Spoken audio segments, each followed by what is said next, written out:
Kwa majina naitwa Daktari Johnston Ndivo, mwalimu mkuu wa Matiliku Boys, chairman wa Kesha Makueni. Nataka kusema tumekuwa na furaha sana kwanza kuhost hii michezo ya Eastern Region na imeendelea vizuri. Leo tunaona kikomo cha michezo na nataka kuongea juu ya timu zangu zilikuwa 3. Tulipoteza football count level na tukakuja na timu 3 huku, na tunashukuru Mungu. Jana timu ya mpira wa kikapu iliweza kufuzu kwenda nationals, na leo timu ya volleyball ambao tulikuwa tunaitamania sana wamecheza vizuri, vijana wamecheza vizuri. Walianza wakiwa chini, nashukuru Mungu walikuwa na gas, kwa hivyo wakaendelea na kuimprove, woga ukaisha na wakacheza vizuri.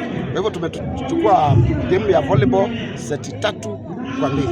Kaundua wako wachache, wako na kijana mzuri sana ambaye wanagonga mpira. Nataka kushukuru Mungu kwa huu ushindi, na nishukuru Mungu kwa sababu sasa mimi nikiwa principal wa Matiliku kupeleka volleyball nationals mara ya 3. Hii ni mara ya 3. Tumepeleka football mara moja, basketball nayo imeenda mara ya kwanza, hockey tumepeleka mara moja, handball tumepeleka mara moja. Sasa ile timu imezalia ni moja sasa ya rugby ambayo ilikuwa hapa na wamepotezea quarter finals. Asante. Pengine swali moja kabla umalizie. Ukilinganisha na hali, nataka kusema hivi, standards za michezo ziko juu.